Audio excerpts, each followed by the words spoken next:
MBTI에서 육아가 제일 힘든 타입은 뭘까요? 저는 인티제, INTJ인데요. 이 중에서 이제 첫 번째 I와 E를 보면 I는 내향, E는 외향형이잖아요. I는 이제 혼자만의 시간이 절대적으로 필요해. 내가 혼자 있으면서 이런 정신적인 회복을 한단 말이에요. 근데 육아는 그 시간을 안 줘. 그래서 고갈이 굉장히 빠릅니다. 아기가 완전 어렸을 때는 그나마 조금 괜찮은 것 같은데 좀 움직이면서 아기가 말도 하기 시작하고 의사소통을 하기 시작하면은 이 조그만 인간도, 이 작은 인간도 사람인지라 항상 누구랑 행아웃하는 느낌이 있어. 물론 재미는 있지만 반면 이 그 외향형이신 분들은 다른 사람하고 행아웃을 하면서 거기서 이제 에너지를 다시 받으시잖아요. 그래서 상대적으로 소진이 좀 천천히 돼. 그래서 굳이 육아에 적합한 타입을 I와 E 중에서 고르라면 E. 그 다음에는 이제 N과 S가 있죠. N들은 보통 상상력이 되게 뛰어나다고 하잖아요. 어떤 일이 딱 벌어졌을 때 그 현상을 그대로 보는 게 아니라 이 뒤에 있는 의미는 뭘까? 이건 앞으로 어떻게 될까? 이것의 패턴은 무엇일까? 뭐 이런 것들을 계속해서 끊임없이 생각을 한단 말이야. 근데 육아는 이런 구체적이고 딥한 의미가 있는 것보다 그냥 순간순간 즉각적으로 반응을 해야 되는 것들이 훨씬 많아요. 얘의 기저귀 상태, 방금 먹은 우유의 양, 지금 얘가 이렇게 우는 게 추워서 그러는 건지 더워서 그러는 건지 배고파서 그러는 건지 졸려서 그러는 건지. 앤들은 지금 여기 이 구체적인 디테일 요거를 자동으로 처리하는 게 좀 약해요. 항상 막 최선을 다해서 의식적으로 관찰하고 패턴화하고 그래야 되기 때문에 이제 에너지가 훨씬 많이 들어가는 거죠. 그래서 N과 S 중에서는 육아에 더 적합한 타입은 S라고 할 수 있겠죠. 세 번째는 T랑 F가 있잖아요. T는 자꾸 논리로 접근을 해. 문제를 막 해결하려고 하는 거야. 애기들이 막 뗐을 때는 사실 논리가 없잖아. 그러니까 논리적으로 해결을 하려고 접근을 하면 당연히 좌절감이 있겠죠. 그러니까 T들은 이걸 핸들을 하지 못하는 거야. 근데 F들은 어떤 감정이 이렇게 일어날 때 그 감정을 그대로 그냥 잘 받아들여서 프로세스를 할 수 있기 때문에 이 애기들이 이제 비논리적인 감정 표현을 할 때 좌절감이 훨씬 덜한 것 같아요. T들에 비해서. 그래서 이 세 번째에서도 육아에 가장 적합한 타입은 뭐다? F다. 마지막으로는 이제 J와 P가 있죠. J들은 계획하는 거 너무 좋아해. 계획하는 걸 좋아하기도 하지만 계획이 틀어질 때 엄청난 스트레스를 또 받는단 말이에요. 육아라는 것은 계획을 할 수가 없어. 해도 되지만은 이 계획이 내 마음처럼 이렇게 굴러가지 않아. 그래서 그 통제력 상실에서 오는 스트레스가 굉장히 크고요. 반면에 P는 이제 즉흥적이잖아요. 애초에 유동적인 걸 되게 편하게 느끼는 사람들이기 때문에 육아하면서 계획이 틀어져도 뭐 그러려니 회복력이 굉장히 빠릅니다. 스트레스도 잘 안 받아요. 그래서 여기서 또 육아에 적합한 타입은 뭐냐? P겠죠. 그래서 제가 정말 단순하게 봤을 때는 이 육아에 있어서 가장 힘든 MBTI 타입은 INTJ 그리고 육아가 완전 천성이야. 타고났어. 그런 타입은 이 INTJ의 정반대 ESFP인 것 같아요. 정말 단순하게 얘기를 해서. 근데 반전은 의외로 저는 이 인티제 엄마로서 육아가 그렇게 어렵지 않거든요. 어렵게 느껴지지 않아요. 물론 리사가 순한 아이라서가 가장 큰 이유이겠지만은 육아가 아이의 기질에 의해서 100% 결정이 되는 건 아니잖아요. 이제 부모가 어떻게 하느냐에도 많이 달려 있는데 그렇기 때문에 나의 성향을 먼저 잘 파악을 하고 여기에 맞는 시스템을 잘 짜는 게 정말 중요하다고 생각을 하거든요. 저와 성향이 비슷하신 분들께 조금이라도 도움이 되길 바라면서 저의 시스템을 공유를 오늘 해보려고 해요. 일단 인티제가 싫어하는 것들이 뭐냐면 예측 불가, 반복적인 거, 통제 불가, 즉각적인 반응 요구 뭐 이런 것들이거든요. 근데 정말 육아는 all about this. 인티제가 잘 못하고 즐기지 않는 것들은 다 모아놨어. 근데 인티제의 본질은 뭐냐면 자율성, 그리고 효율적으로 구조 짜놓는 거. 나 혼자 앉아서 뭔가 문제를 처리하고 일을 처리하고 집중하는 시간 이런 것들이잖아요. 그래서 이 인티제로서 내가 싫어하는 것들, 잘 못하는 것들을 그 내가 가진 강점으로서 승화해보는 건 어떨까. 그래서 저한테 가장 도움이 됐었던 첫 번째는 생활을 시스템화 하는 거였거든요. 그러니까 루틴화하는 거야. 일상의 패턴을 만들고 그걸 최적화하는 거죠. 원래 인티제들이 되게 시스템 친화적인 뇌예요. 제가 옛날에 타밀피거 일할 때 거기서도 했던 롤 중에 하나가 이제 비즈니스 애널리스트였는데 그때 프로세스 옵티마이제이션을 진짜 많이 했었거든요. 지금 굴러가고 있는 프로세스를 다이섹트를 해가지고 거기에서 비효율적인 부분은 빼고 다른 걸로 대체하고 뭐 이런 식으로 해서 가장 효율적인 프로세스를 만드는 거야. 이걸 똑같이 일상에도 적용을 할 수 있잖아요. 육아를 약간 예측 불가능한 우당탕탕 일상 뭐 이런 걸로 간주를 하는 게 아니라 프로젝트로 간주를 하는 거야. 그래서 저와 반대 성향이신 분들은 정말 진저리를 치실 수도 있겠지만 자, 아직도 이 파일이 제 랩탑에 남아 있을 거거든요. 리사가 이제 갓 태어났었을 때 미숙아였기 때문에 이제 우유를 얼마나 먹는지를 트래킹을 했어야 했어요. 근데 저는 이제 모유 수유를 쭉 했었고, 근데 미숙아라서 또 직수를 못했어. 그래서 3개월 정도 계속 유축을 해가지고 젖병에 넣어서 먹이는 식으로 그렇게 해서 수유를 했었거든요. 그거를 엑셀 파일에다가 다 기록을 했어요. 그래서 이 30분 간격으로 하루를 24시간을 쪼개 놓은 거야. 그래서 아기가 언제 일어났고 언제까지 수유를 했고 우유는 얼마나 먹었고 그다음에 언제까지 깨어서 놀다가 또 다시 잤는지 이런 것들을 전부 다 트래킹을 했어. 그래서 아마 이제 이유식 시작하고 모유 수유를 완전히 끊을 때쯤이었던 한 8개월 정도까지 그렇게 매일매일 기록을 했었어요. 이게 육아가 되게 랜덤이고 예측 불가한 것 같지만은 이런 식으로 데이터를 착착착 쌓아가면은 불안이 엄청나게 줄어요. 아시죠? 저랑 비슷한 타입 분들은 데이터 쌓아가는 거 너무 좋아해요. 왜냐하면 거기에서 이제 패턴이 보이거든요. 그러니까 아무리 예측이 불가능해 보이는 육아라고 할지라도 어느 정도의 예측이 가능해지는 거야. 그렇게 해서 불안이 줄면은 사람이 마음이 여유란 게 생겨. 그리고 여유가 생기면은 아기랑 같이 있고 이 육아하는 시간이 더 이상 이렇게 overwhelming하게 무섭게 느껴지지 않거든요. 이게 아마 제가 인티제로서 했었던 육아 관련된 결정에서 가장 잘 내렸던 결정이 아닌가 생각을 하고, 두 번째로는 혼자 있는 시간. 이거는 저는 무조건 협상 불가. 저는 또 아이인데다가 10년 넘게 이제 암스테르담에서 외국인으로서 혼자서 살아왔었잖아요. 그러니까 혼자 있으면서 이제 나의 정신력이라던가 체력을 충전하는 방식을 너무나 깊이 체화했기 때문에 이걸 어떻게 바꿀 수가 없는 거예요. 이게 이미 나라는 사람의 생존 시스템이야. 그래서 최대한 이제 아웃소싱 할 수 있는 거는 하고 도움을 받을 수 있으면 받고, 그런데 뭐 도움이란 것이 제가 외국에 살고 있기 때문에 이제 친정엄마가 옆에 있는 것도 아니고 그래서 굉장히 제한적이었어요. 그래도 어쨌든 내가 할 수 있는 한 다 하는 거야. 최대한 아웃소싱 하고, 그리고 아기가 아주 어릴 때는 아기가 자주 자잖아요. 그러면은 아기 잘 때 같이 자라고 하잖아. 집안일이 아무리 쌓여 있어도 어쨌든 아기 잘 때 나도 쉬어. 아니면 내가 하고 싶었던 걸 하던가, 그 나에게 주어진 혼자만의 시간을 무조건 최대한 만끽을 하는 거예요. 지금도 시터 언니가 일주일에 2-3번 정도 와서 이제 리사를 봐주시는데, 그럴 때 저는 집안일을 절대 하지 않습니다. 뭐 장을 보러 간다거나 이런 거 절대 하지 않아요. 무조건 내 유튜브를 하거나 내 일을 했거나 내 거 관련된 것만 했고 혼자만의 시간을 맥시마이징 했어요. 그러지 않으면 내 혼자만의 시간이 필요한 버켓은 이만큼인데 그게 채워지지가 않는 거야. 그러면 집안일이랑 뭐 이런 거 언제 하냐? 아기 깨 있을 때.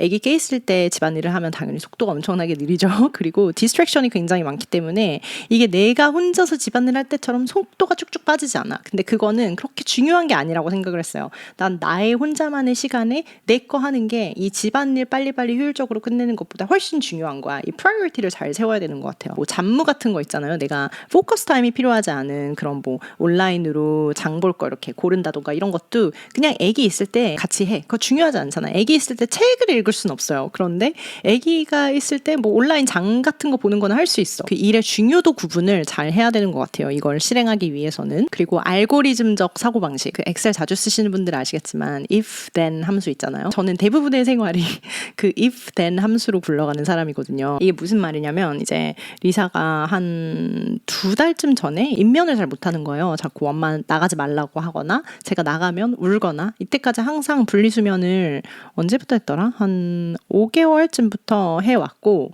쭉 잘 해왔는데 갑자기 한 번씩 이렇게 sleep regression이 올 때가 있어요. 저희 휴가 갔을 때도 그랬고, 근데 그때는 이제 환경이 바뀌어서 낯설어가지고 그랬겠거니 생각을 했는데, 그때는 또 저희가 휴가 갔다 온 지 얼마 안 돼서 그랬었던 것 같아요. 그리고 이제 침대도 옛날에는 그 크립 같은 거 있죠. 완전히 막힌 그 크립을 썼었는데 이제 아기가 크면서 그 토들러 베드 있잖아요. 이렇게 집같이 생긴 그런 커다란 침대를 해줬거든요. 그래서 이제 잠자리가 바뀌어서 그랬던 것 같아. 뭐 이유는 알 수 없어. 그런 상황에서 이제 알고리즘적인 사고방식을 도입을 해보면, if 만약에 리사가 운다? 운지 3분이 넘었는가? 안 넘었는가? 3분이 넘었으면 저는 무조건 들어가요. 그래서 들어가서 대응 A를 한다? 대응 A를 해서 안 되면 대응 B를 한다? 그 다음 대응 C를 한다? 뭐 이런 식으로 어떤 상황이 발생하면 이 미리 생각해둔 대응이 자동으로 따라오도록 이 의사결정 구조를 만들어 놓는 거예요. 그러니까 변수를 없애는 게 아니라, 육아에서 변수를 없애는 건 불가능하죠. 그러니까 변수를 없애는 게 아니라 변수를 내 예상 범위 안에다가 넣어 놓는 거야. 그래서 차마 내가 예상치 못했던 일이 생겨도 이거는 내가 미리 생각해둔 예상 중에 하나인 거죠. 이미 내 알고리즘에 넣어둔 케이스가 되는 거니까. 그러니까 훨씬 덜 흔들리게 돼요, 사람이. 그리고 애기한테 감정적으로 대하지 않게 되고, 아무리 티가 100인 사람이라도 사람이 이제 인간인데 감정적으로 대응이 될 때가 있잖아요.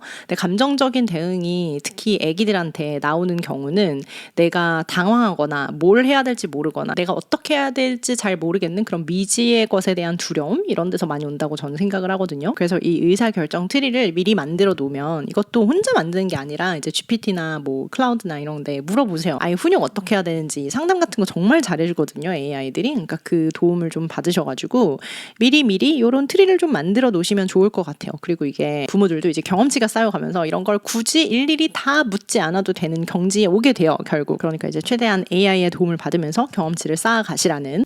그리고 이거는 제가 어떻게 한 문장으로 정리를 할지 모르겠는데 아기가 부모 멱살 잡고 부모가 성장할 수 있도록 끌고 가는 그런 양상이 아니라 부모 스스로 먼저 선택을 해서 아기 앞에 앞서가면서 먼저 성장하는 그런 방향으로 좀 주도적으로 선택을 하셔야 된다는 거거든요. 이게 무슨 말이냐면 아기를 키우다 보면 정말 가르칠 게 끝도 없고 계속해서 나오잖아요. 맨 처음에는 이제 뭐 예를 들어 이유식을 하는데 아기가 음식 던지는 게 있어. 그걸 어떻게 우여곡절 끝에 고치고 났더니 아기가 이번엔 그릇을 던지네. 그 다음에는 뭐 머리를 안 묶겠다 그러네. 그 다음에 옷을 안 입으려고 그러네. 그 다음에는 옷을 입었는데 옷을 자꾸 벗네. 뭐 이런 것들이 가르칠 게 정말 끝도 없이 계속 나와. 이런 것들이 계속 나올 때마다 내가 되게 통제형이거나 내 그릇이 좀 작거나 그러면 이 모든 것들이 되게 열받는 일이야. 근데 되게 웃긴 건 이렇게 매번 열받으면서 애를 다 가르쳐 놓고 나면 돌아봤을 때 내가 그렇게 매번 화를 내지 않았어도 됐는데 하는 생각이 분명히 든단 말이에요. 그리고 후회를 한단 말이야. 그 어린애가 이제 밥 먹으면서 이제 던져보기도 하고 음식 뭉개보기도 하고 옷을 입고 있는 게 부자연스러우니까 벗어보기도 하고 뭐 이러면서 이제 세상을 배워가는 건데 인간으로서 나의 캐파가 내 그릇이 그걸 다 담을 만큼이 안 되기 때문에 뭔가 내가 예상치 못했던 일들이 생길 때마다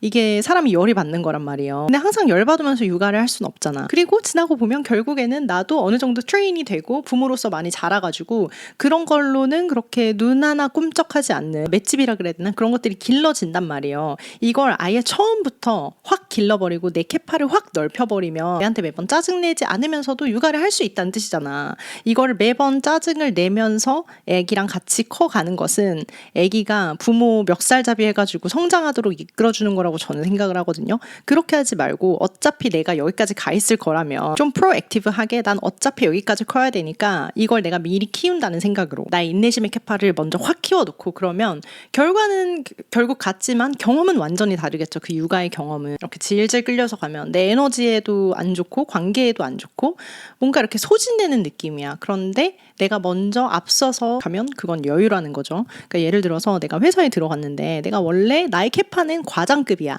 그런데 신입사원 일을 해. 그러면 그 일이 얼마나 쉽게 느껴지겠어요. 그리고 그 일을 훨씬 더 즐길 수 있는 마음의 여유가 있겠죠. 그런 거랑 마찬가지라는 거예요. 지금 내가 애를 키우면서 이렇게 짜증나고 열받는 그런 부분들은 나중에 내가 한 2, 3년 정도 더 내공이 쌓이고 나면 돌아보면은 그건 그렇게 열받아 하지 않아도 되는 정말 말도 안 되는 조그만한 일들이었어. 하찮은 것들이었다고. 그러니까 나중에 후회하지 말고 내 캐파를 몇 걸음 더 앞서서 먼저 키워놓는 그런 연습을 하고 더 큰 사람의 입장에서 생각을 해보려는 내가 2, 3년 더 육아의 경험이 있고 나이가 먹었다면 내가 과연 이거 가지고 인내심의 한계를 느낄 일인가를 잘 생각을 해볼 것. 좀 뜬금없는 말이지만 저는 환생을 믿거든요. 그래서 이런 환생 관련된 책을 주기적으로 보는 편이에요. 근데 그중에 제가 정말 좋아하는 책이 하나 있는데 Journeys of Souls라는 책이거든요. 이게 한국어 번역판으로 나와 있는지는 잘 모르겠어요. 근데 제가 정말 좋아하는 부분이 하나 있어요. 사람이 환생할 때 내가 이 삶을 택하면 어떤 삶을 살게 될지를 미리 다 보여준다고 해요.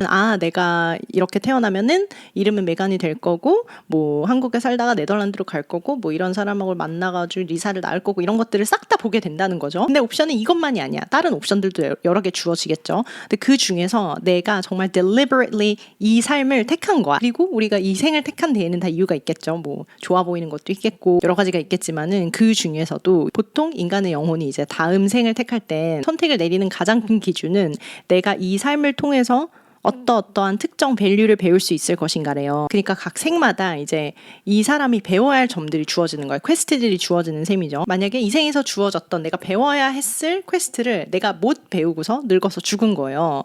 그러면 그 다음 생에 또 그 퀘스트를 다시 한번 선택해서 배우는 거야. 그 책에서는 이제 우리가 죽어서 영혼 낼 때는 굉장히 와이즈한 존재들이기 때문에 이런 걸 다 알고 있고 나는 다음 생에 환생해가지고 이러한 퀘스트를 깨야지 하면서 되게 현명하게 생을 택하고 환생을 하지만 인간의 육신에 딱 들어가는 순간 이 모든 기억을 다 잊는 거야 또. 그래서 또 어리석은 선택을 하고 우리가 환생을 한 주 목적 그 퀘스트를 까먹고 칠렐레 팔렐레 살다가 또 죽고 이런다고 해요. 근데 이제 요점은 우리가 사는 이 인생에 퀘스트들이 있다는 거, 그리고 그 퀘스트를 깨지 않고 넘어가면 내가 지금 살고 있는 이 생을 택한 이유가 없어진다는 거예요. 무슨 말인지 아시겠죠? 인티제한테 그 통제욕과 계획욕을 버리는 거는 굉장히 어려운 일이거든요. 인내심도 마찬가지고 내가 아닌 타인에게 맞춰주는 거 뭐 이런 것도 마찬가지고. 근데 육아가 이 모든 것들을 정말 종합 선물 세트로 강제 훈련을 막 시켜줘요. 이거를 내가 괜히 애 낳아가지고 고생을 사서 하네 이런 식으로 생각을 하기 시작하면 내가 이 생을 택한 그 환생하기로 한 그 목적 자체가 사라지는 거죠. 내가 어렵게 느끼는 점 있잖아요. 그거를 내 인생의 퀘스트라고 생각을 하고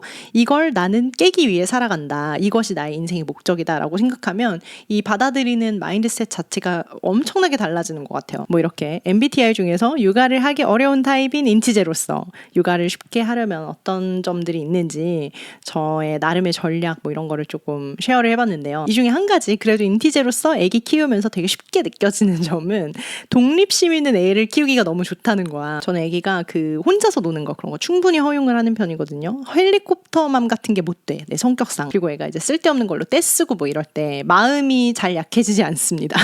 안 되는 건 그냥 안 되는 거야. 그러고 애기가 막 소리 지르건 말건 떼쓰건 말건 무시를 하라고 하는데 그런 게 되게 다른 엄마들 괴로운 엄마들이 되게 많으신 것 같더라고요. 근데 저는 그런 게 하나도 괴롭지가 않아. 그냥 떼쓰는구나. 잘 마음이 약해지지 않는다고 해야 되나? 그 점이 이제 인티제로서 육아할 때 편한 점인 것 같고요. 그 외에는 뭐 나름의 방법을 다 찾아가면 되지 않을까. 육아뿐만 아니라 뭐 땡땡에 적합하지 않은 MBTI 타입이라 하더라도 각자만의 강점을 다 활용해서 스마트하게 방법을 잘 찾아가면 되지 않을까. 그리고 MBTI 타입과 무관하게 아기를 가장 쉽게 키우는 방법은 그냥 인생의 유한함을 기억하는 것 같아요. 우린 다 알고 있잖아요. 언젠가 죽을 거라는 거를. 인생이 유한한 걸 다 알면서도 우리는 멍청한 짓을 자꾸 해. 이게 우리가 인생이 유한하다는 걸 자꾸 까먹어서 그래요. 리사는 이제 배변 훈련이 다 됐기 때문에 기저귀를 뗐는데 기저귀를 마지막으로 입었었던 날, 기저귀를 제가 마지막으로 갈아준 날이 전 언젠지 기억이 안 나거든요. 또 좀 되긴 했지만 언젠가부터 이제 아기띠도 안 하기 시작했는데 마지막으로 아기띠를 했던 때도 언제인지 저는 기억을 못해요. 이유식 같은 것도 마찬가지예요. 언제 마지막으로 먹었었는지 기억이 안 나. 대부분 처음인 건 잘 기억을 하는데 마지막인 건 잘 기억을 못해요. 그런 거 있잖아. 왜 남자친구랑 헤어졌는데 추억이 어린 장소를 간 거야. 거길 걸으면서 막 청승맞게 울면서 후회하지. 내가 여기에 걔랑 같이 걸었을 때 그게 마지막인 줄도 모르고 마지막인 줄 알았다면 더 잘했을걸. 그때 더 잘해주고 많이 웃어줄걸 막 이러면서 울잖아. 그거랑 마찬가지인 것 같아. 어떻게 보면 지혜롭게 사는 거는 기억력일 수도 있는 것 같아요.